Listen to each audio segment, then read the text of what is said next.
As I sat at my parents' Thanksgiving table, surrounded by the familiar sights of my childhood home, I felt a rare calm. These visits, now that I was 60, provided a peaceful escape from the tense atmosphere at my own house. My daughter Emma chatted happily with her grandmother, their voices filling the room with joy. It was a stark difference from the quiet, strained conversations I often had with Richard, my husband. Suddenly, my phone buzzed loudly, interrupting the warmth of the moment. Richard's name appeared on the screen, instantly making me uneasy. Taking a deep breath, I excused myself from the table. "Sorry, it's Richard. I'll just take this in the kitchen." But as I stood up, I accidentally activated the speakerphone.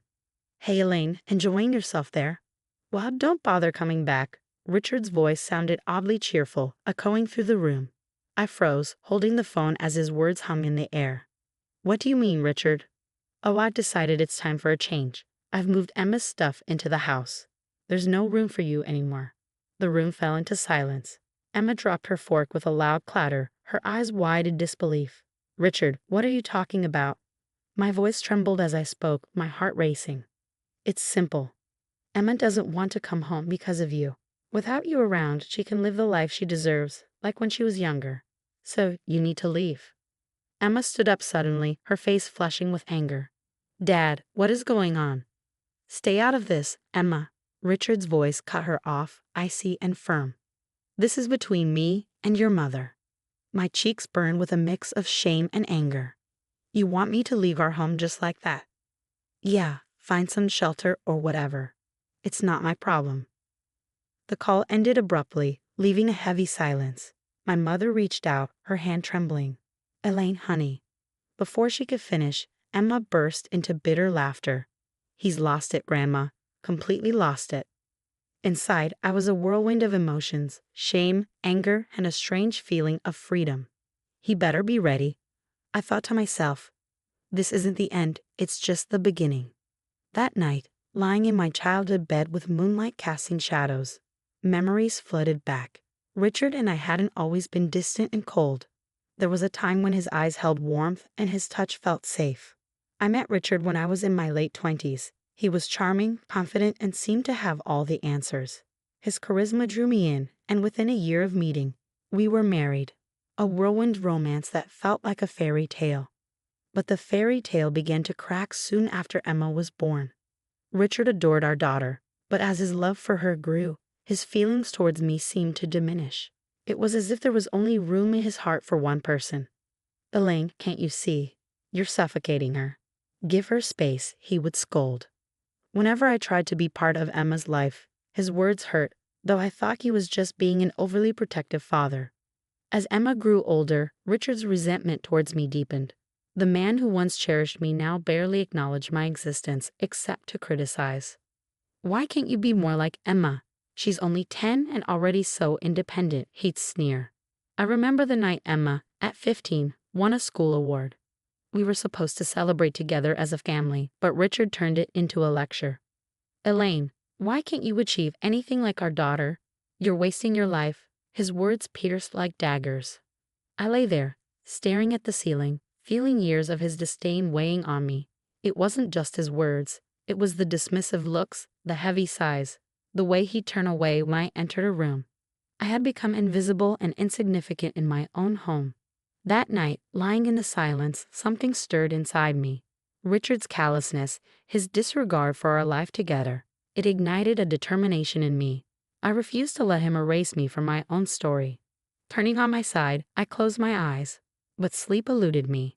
The shadows seemed to whisper, urging me to rise up, to reclaim myself. And deep down, I knew I was ready to take that step. The next morning, I woke up with a newfound clarity I hadn't felt in years. During breakfast, Mom tried to talk about Richard's call, but I changed the subject. I wasn't ready to confront that issue just yet, and Emma sensed my hesitation and didn't push. As we tidied up, my mind wandered back to the years with Richard. His controlling behavior wasn't limited to our daughter. It permeated every part of our lives, tightening like a vice around my freedom. "Elaine, don't stay late at work. You need to be home to cook," he would insist, dismissing my job at the library that I loved. His rules were unpredictable and meant to keep me off balance.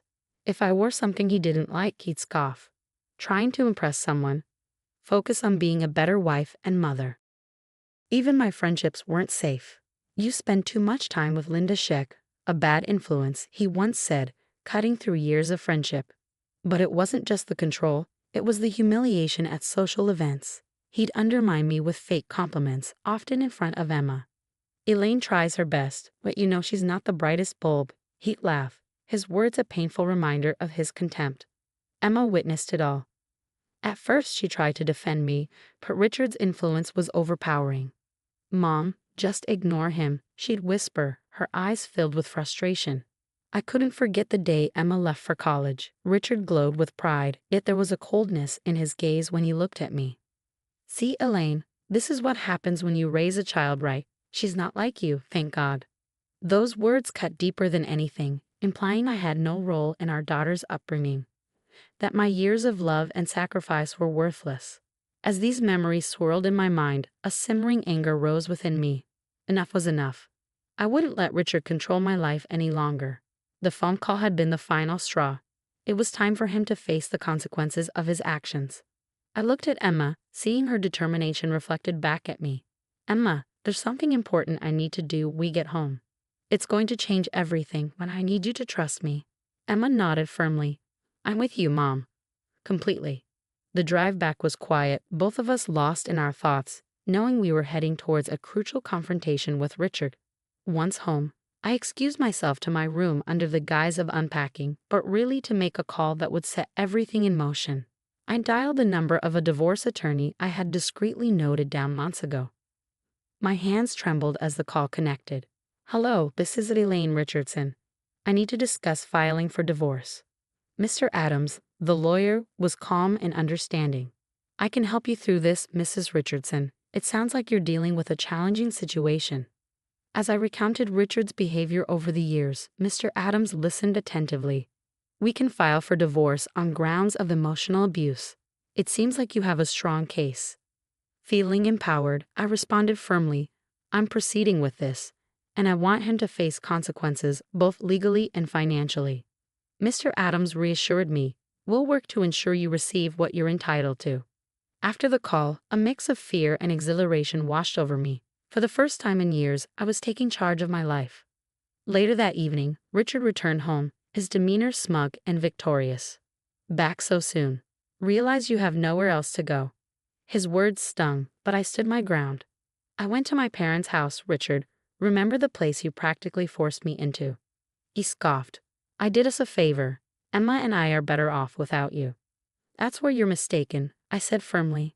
"Emma isn't a pawn in your games, and I'm not your captive anymore." Richard's face twisted in anger.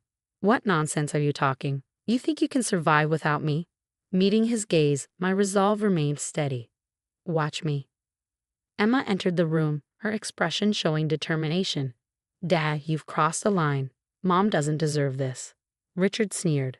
"Oh, now you're on her side? I thought you understood, Emma. Your mother is worthless." Emma's eyes flashed with anger. "No, Dad. The only worthless thing here is your cruelty. We're done living under your control."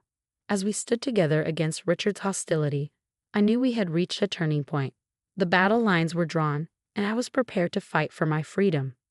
The morning after our confrontation, the atmosphere in the house felt tense.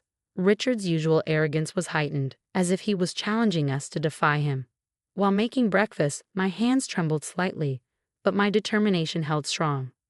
At the table, Richard broke the silence with his usual condescension. "So, Elaine, have you finally realized your place? Ready to beg for forgiveness?" I kept my voice steady. "There's no need for me to beg, Richard. It's you who should be reflecting on your actions." He laughed bitterly. "You've always been out of touch, Elaine, but this is a new low."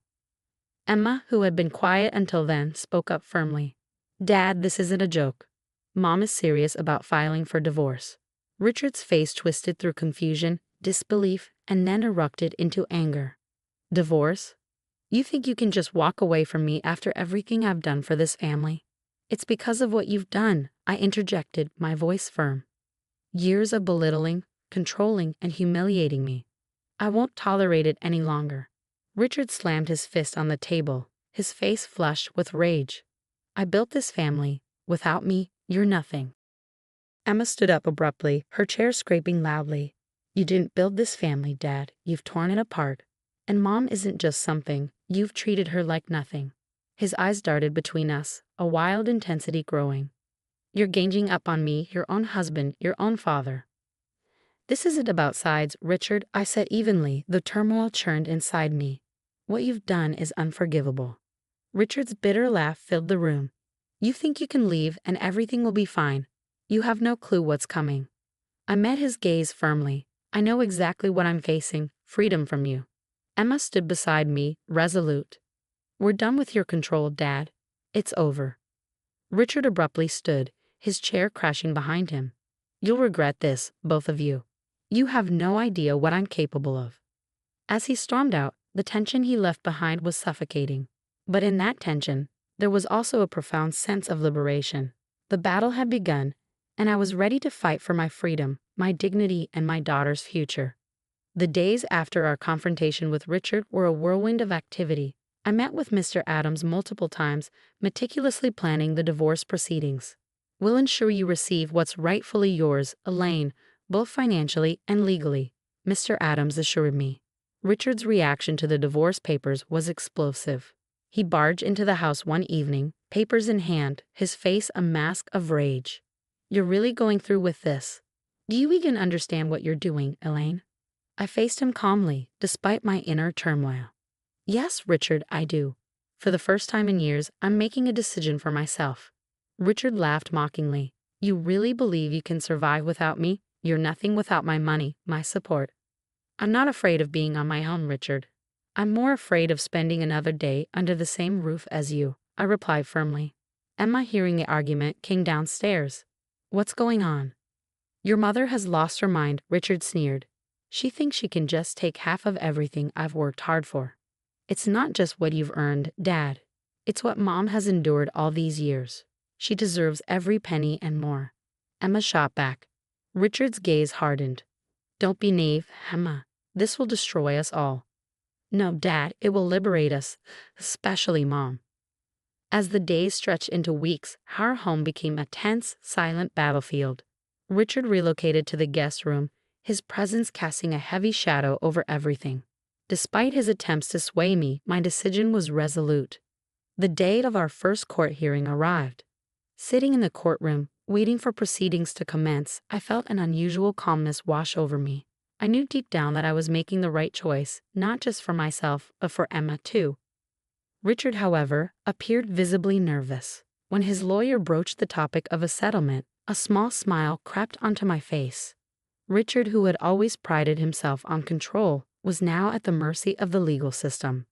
As the judge reviewed our case, Richard grew visibly paler. When the judge turned to me and asked if I wished to add anything, I took a steadying breath. Your Honor, for years I endured emotional abuse and manipulation at the hands of my husband. I seek not vengeance, but justice, for myself and for my daughter. The judge nodded solemnly. I understand, Mrs. Richardson. This court will ensure a fair and just resolution. Leaving the courtroom, I caught Richard's defeated expression. It was enough for me to know that while the battle wasn't over, I had won this initial round. I was prepared for whatever lay ahead. In the weeks that followed, my life felt like it was constantly under scrutiny, analyzed by lawyers and the court. But with each passing day, I felt stronger, more in control of my own destiny. Richard's attempts to intimidate me grew more desperate and less effective over time. The final court hearing became a day I both dreaded and eagerly awaited. As Richard and I sat across from each other in the courtroom, I couldn't help but reflect on the man I once loved, now a stranger filled with bitterness. The judge's voice was unwavering as he delivered the verdict. The court rules in favor of Mrs. Richardson. Mr. Richardson, you are obligated to pay alimony and half of your assets. Richard's face twisted in shock and anger. He abruptly stood up, his chair crashing to the ground. This is ridiculous. She doesn't deserve a single penny. Mr. Richardson, control yourself, the judge admonished firmly. The court's decision is final. As we exited the courtroom, Richard's parting words dripped with venom. You'll regret this, Elaine. You think you've won, but you haven't seen the end of me. But I no longer feared him. His once cutting words now sounded hollow and powerless. Over the following months, I secured a small apartment near Emma's place. I began a new job at a local library, a place that always brought me solace. The alimony from Richard provided me with a financial independence I hadn't known in years. Emma and I grew closer, our relationship no longer overshadowed by Richard's presence. She flourished in her career and personal life, a stark contrast to the fearful young woman she once was. As for Richard, the last I heard, he was leading a diminished life, his pride and finances greatly reduced. His attempts to reconnect with Emma and me were met with silence. The man who once wielded so much power over us now exists only as a memory, a faint echo of the past. Often, I sit on my balcony with a cup of tea, gazing out at the tranquil neighborhood. Here, I found a sense of peace and purpose that eluded me for so long. Emma visits frequently, and we share conversations about everything and nothing. Our bond, forged in adversity, has grown unbreakable. Looking ahead, I face the future with hope and a profound sense of freedom. Emerging from the shadows of my past, I've grown stronger and more resilient. I've come to understand that sometimes the most challenging battles lead to the greatest triumphs. As for Richard, he remains nothing more than a distant echo, a reminder of a life I once lived and the strength I discovered in leaving it behind.